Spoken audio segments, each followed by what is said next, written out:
Protests erupt in Caracas, demanding release of Maduro after U.S. operation. KPSM Team Operations Report, December 29, 2024. Prime Minister of Dominica Roosevelt, Skerrit press conference on Venezuela. Ageless seniors shine at Radiant Seniors Beauty Elegant pageant.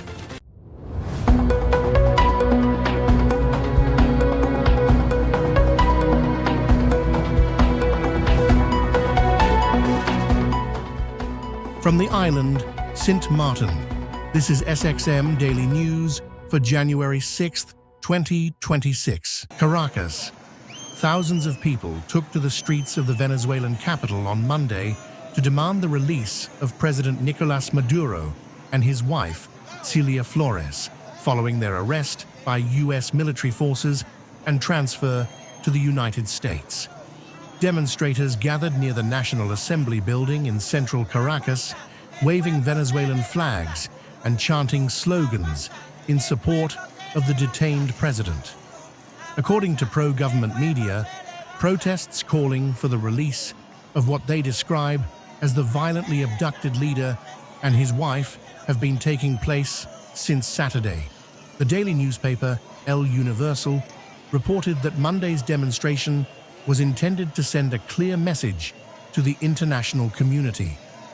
Venezuelans want to make it clear that their country has a government, a sovereign state, and institutions that will not submit to imperialist threats, the newspaper wrote. Maduro and Flores appeared before a judge in New York on Monday. They are facing charges related to drug trafficking and terrorism, according to U.S. authorities. The couple was taken to the United States during a nighttime military operation carried out over the weekend. Following Maduro's removal, former Vice President Delcy Rodriguez was sworn in as Venezuela's acting president. The developments have deepened political tensions in the country, with supporters of the government mobilizing in the streets, while opposition figures and international actors closely monitor the unfolding situation.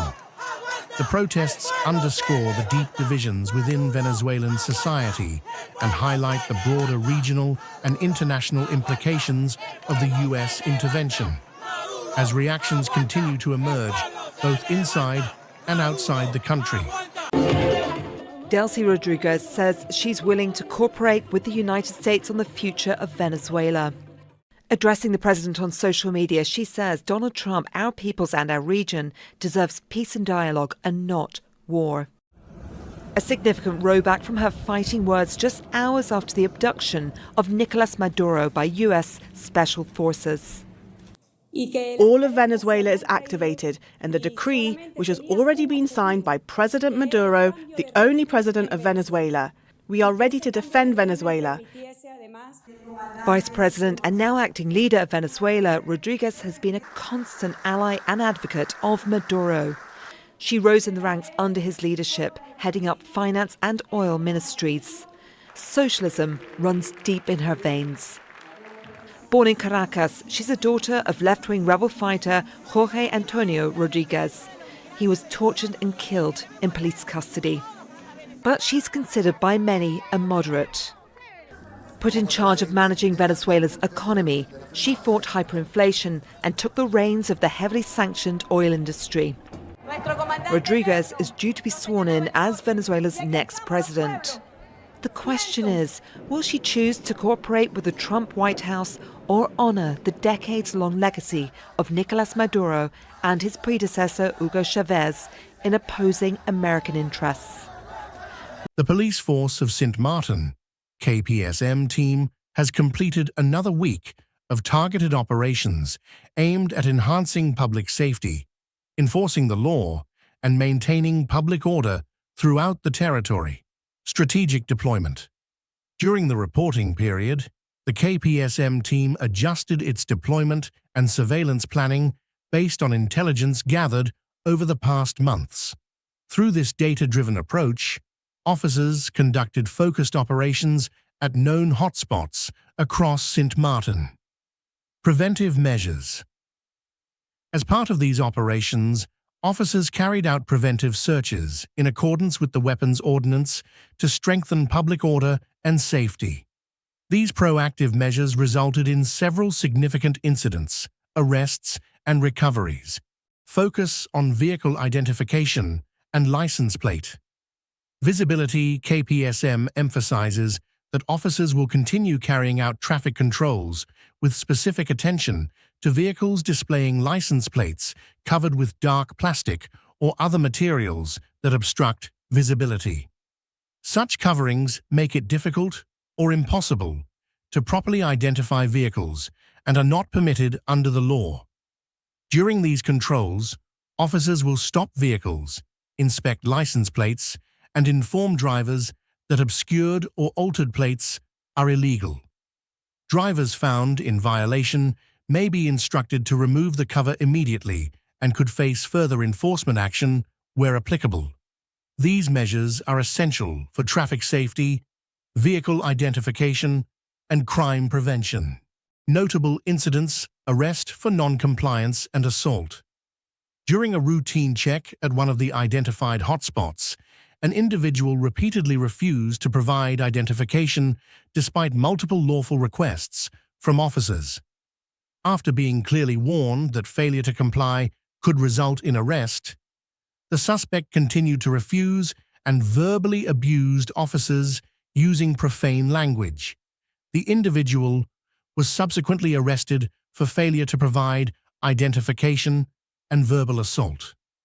During the arrest, the suspect violently resisted before being subdued and transported to the police station. Stolen vehicle recovery, Hyundai H100. During a preventive search operation, officers stopped a Hyundai H100 pickup truck.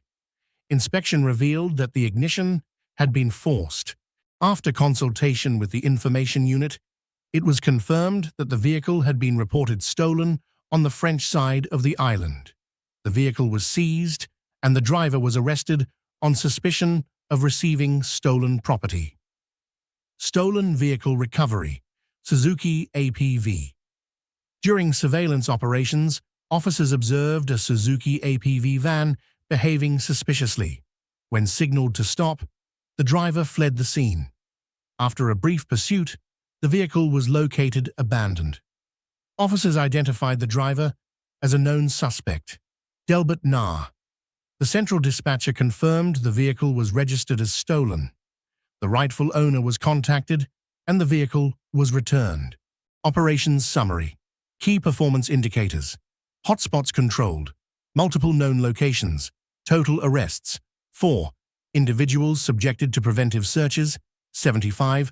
Vehicles inspected, preventive, 17. Scooters inspected, 25. Stolen vehicles recovered, 2. Vehicles impounded, 1. Scooters impounded, 13. Arrests for document forgery, 2. Arrests for resistance, assault, and refusal to identify. 1. KPSM reminds the public that these operations are ongoing and form part of the police force's continued commitment to public safety, crime prevention, and lawful road use throughout Sint Maarten. The Social Economic Council SER, on December 19, 2025, submitted its advice on the draft National Ordinance amending Book 7, Title 10 of the Civil Code to Minister of Public Health, Social Development, and Labour Richenel Brugge. The advice addresses the repeated and prolonged use of short-term labour contracts for work that is structural and ongoing, rather than temporary or project-based, in Sint Maarten. The submission was made by Policy Advisor Jamie Mourillon on behalf of SER Chairman Harlech Doran and was accompanied by Secretary-General Gerard Richardson. The advice was prepared in response to a request originally received on April 12, 2023, from the former Minister of Public Health, Social Development and Labour. After months of deliberations, stakeholders reached a consensus on Thursday, December 18, 2025. The draft legislation aims to prevent misuse of fixed-term employment agreements and ensure that short-term contracts are used appropriately. The CR has submitted its recommendations to the government and expressed confidence that Minister Brugge will give due consideration to the advice. The Council said that through timely and decisive action, these measures will strengthen the labour market and improve working conditions in St. Martin.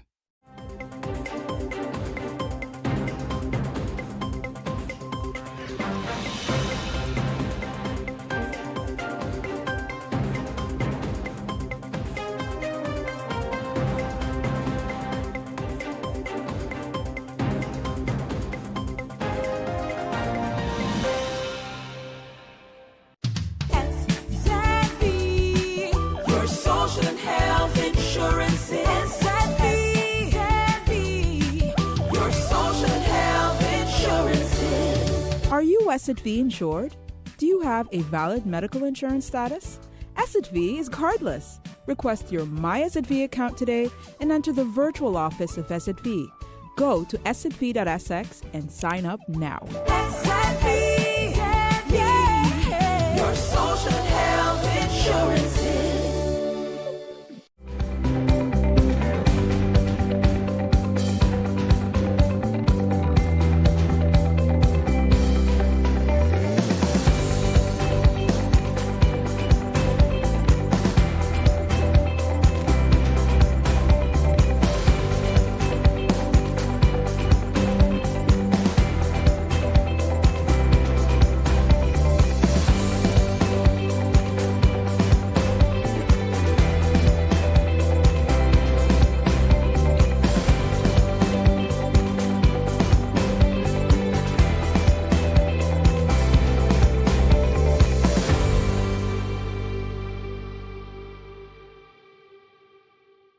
Prime Minister of Dominica, Roosevelt Skerrit, held a press conference on January 5, 2026, on the capture of Venezuelan President Nicolas Maduro and his wife Celia Flores by U.S. forces, to have them face trial in the U.S. on allegations of international misconduct. Dominica has always is fully committed to the principles of international law, multilateralism, and the United Nations system, and has a long-standing respect for sovereignty, territorial integrity, and human rights. On the January 3rd, 2026 capture of Venezuela's president, Nicolas Maduro, and his wife, Celia Flores, by U.S. forces, to have them face trial in the U.S. on allegations of international misconduct. Dominica, as always, is firmly committed to the principles of international law, multilateralism, and the United Nations system, and has a long-standing respect for sovereignty, territorial integrity, and human dignity. Dominica reiterates its call for the rule of law to be observed and for ongoing diplomatic efforts to ensure Venezuela's stability, good governance, democracy, and peace. Dominica remains steady, ready to support all such efforts. At this moment, our concern is for the well-being of the Venezuelan people. Political developments have real consequences for ordinary citizens, affecting social and economic stability, and in many instances, access to essential services. We therefore encourage restraint and actions which prioritize peace and the protection of human life. We are also mindful of the practical and immediate effects that regional developments can have. On January 3rd, for example, in the immediate aftermath of military activity in Venezuela, there were disruptions to some flight schedules in the region, which inconvenienced persons traveling to Dominica. We are pleased to note that these disruptions were short-lived and that flight operations have since returned to normal. Dominica is also attentive to the broader regional implications of instability. Our Caribbean region is closely interconnected through trade, energy cooperation, and migration. Developments in one country inevitably have ripple effects across neighboring states. It is for this reason that we place great value on regional dialogue and coordinated engagement. In this regard, Dominica continues to engage with our partners in CARICOM. We will continue to support efforts which promote dialogue among stakeholders and encourage solutions based on mutual respect and international norms. I understand and acknowledge the uncertainty and concern caused by these recent developments, and I assure the people of Dominica that this government will continue to represent your interests with diligence and care. As discussions continue at the regional and international levels, the government of Dominica will remain engaged, measured, and principled. We will continue to assess developments, consult with our regional partners, and act in a manner consistent with our long-standing foreign policy values. Willemstad. The Curaçao Healthcare Workers Union CBV has raised serious concerns about the administrative and financial situation in the healthcare sector and is calling on the government to enter into immediate consultations. In a letter addressed to Prime Minister Gilmar Pic-Pieces, the union warns that the sector is under heavy strain and that further delays in decision-making are unacceptable to healthcare personnel. According to the Curaçao's Zorgvakbond CBV, the sector is suffering from a lack of clear policy choices, concrete agreements, and a defined timeline, while workloads continue to increase. The union cautions that both the continuity and quality of care are at risk if decisive action is not taken. CBV also points to what it describes as an untenable administrative situation, noting that Curaçao currently does not have an official Minister of Health. The union says this leadership vacuum is unsustainable for such a critical sector and adds to uncertainty among healthcare workers. The union is therefore urging the swift appointment of a Minister of Public Health. If this cannot be realized in the short term, CBV demands that Gilmar Pieces immediately appoint a representative with full decision-making authority. Talks without a mandate, the union argues, only lead to stagnation and deepen uncertainty within the healthcare system. In addition, CBV is calling for the immediate resumption of stalled collective labor agreement negotiations. The waiting period previously granted to give the government time to address financial and tariff-related issues has, according to the union, now expired. Further delay is no longer acceptable to healthcare workers, CBV stated. The union emphasized that prompt and concrete action is needed to restore confidence, reduce pressure on staff, and safeguard the future of healthcare on the island.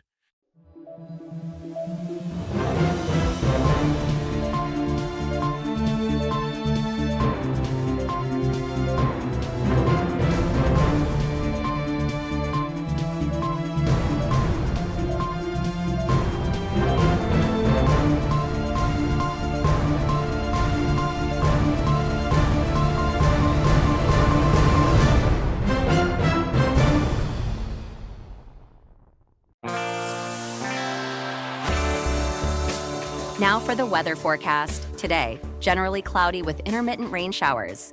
Wednesday morning through midday, partly cloudy with isolated showers. Surface winds, today through Wednesday midday, northerly to east-northeasterly with a light to gentle breeze at 4 to 10 mph, becoming lighter and variable at times. State of the sea, slight waves, swells 2 to 4 feet.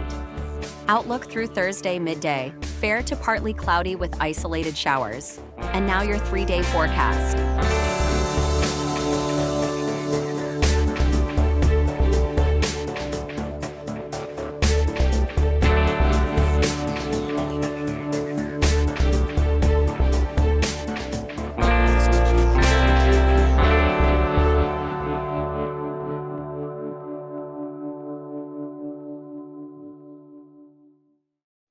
SXM, your social and health insurance is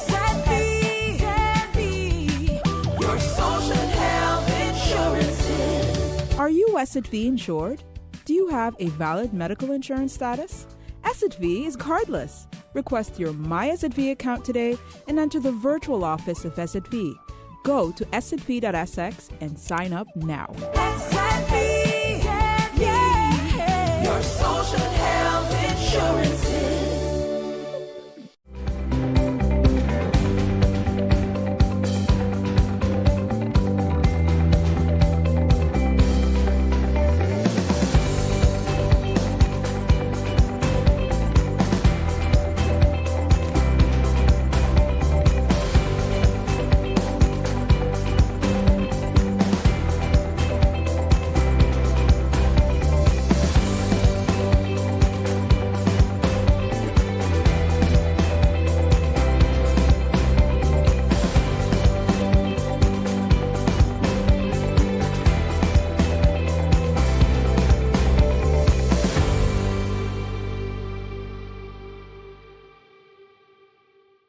The Guyana Geology and Mines Commission, GGMC, has suspended the operations of 107 Brazilian gold miners 2 days after a joint enforcement operation in central Georgetown resulted in the seizure of gold and the processing of undocumented individuals.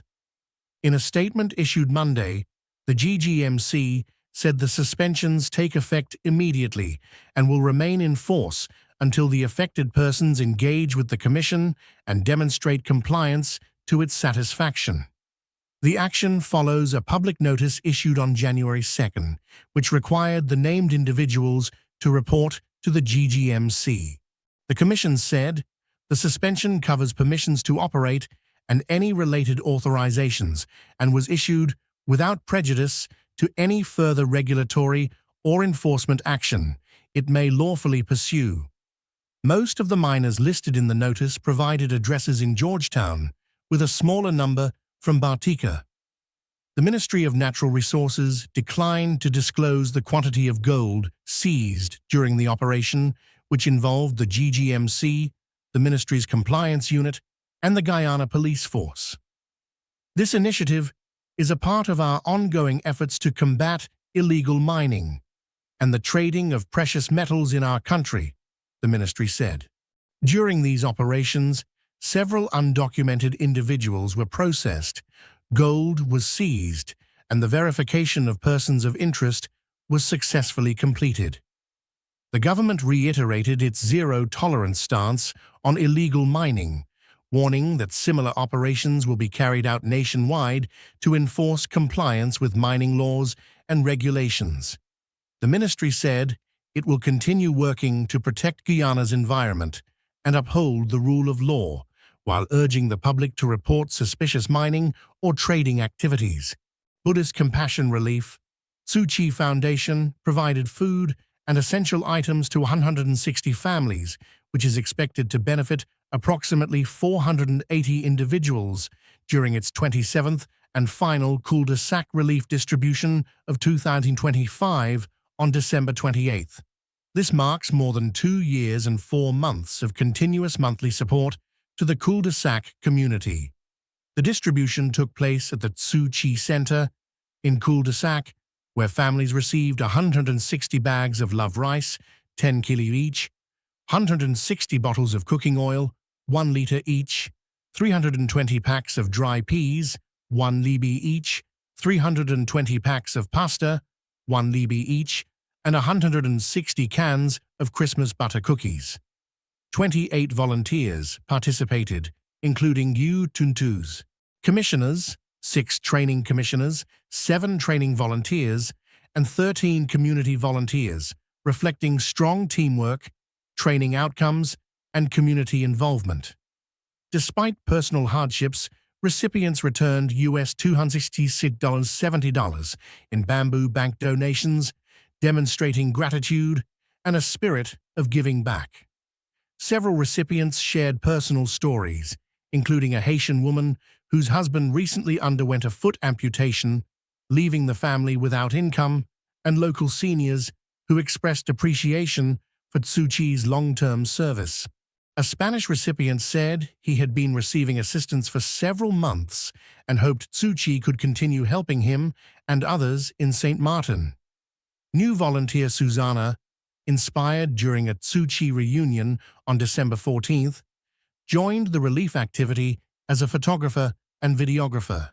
She said, "Giving back nourishes the soul," and was deeply moved by the gratitude and generosity shown by recipients despite their own hardships. Volunteers also shared personal reflections during the program.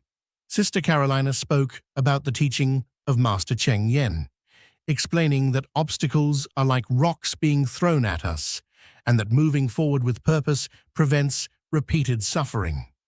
Sister Lorene said that before encountering Tzu Chi, she often had felt hungry, and through Dharma teachings, she had realized her hunger was spiritual rather than physical, learning to understand what she truly needed in life. In 2025, Tzu Chi distributed a total of 1,775 bags of rice, 1,775 bottles of cooking oil, 2,188 packs of pasta, 2,188 packs of dried peas, and 160 cans of Christmas butter cookies. Over the year, 306 volunteers assisted 1,134 families, reaching 6,135 individuals. Saturday evening, December 20th, 2025, marked a historic moment for Saint Martin, with the inaugural edition of the Miss Radiance Seniors Elegant Beauty Pageant, organized by the Saint Martin Autrement Association. 7 wonderful women, ages 65-82, brilliantly proved that elegance and radiance are ageless. In a symphony of styles, they captivated the audience by presenting 4 outfits: an elegant dress in varied colors, traditional costumes, casual cool wear, and for the finale, elegant evening gowns. The enthusiastic audience was there to cheer them on. This celebration of senior women was honored by the presence of distinguished guests: President of the Collectivité, Louis Mussington; President of Parliament of St. Martin, Sarah Westcott Williams; President of the St. Martin Tourist Office, Valérie Damisot; and former Dutch side Prime Minister Silveria Jacobs. After much deliberation, the jury crowned the 2025 laureates: Miss Radiance Senior 2025, Queen Edna Lake, representing Garden; first runner-up, Ruthlyn Barry, representing Quartier d'Orléans; second runner-up, Bernadette York, representing St. Peter's. The new queen was crowned by President Louis Mussington amidst a sustained standing ovation, sealing a moment of great emotion. Far beyond a simple pageant, this unique event, spearheaded by the Saint Martin Autrement Association, had a profound purpose: to uplift these ladies' self-esteem, restore their hope, and show them that they remain an integral part of our society. This is our SXM Daily Newscast. Thank you for joining us.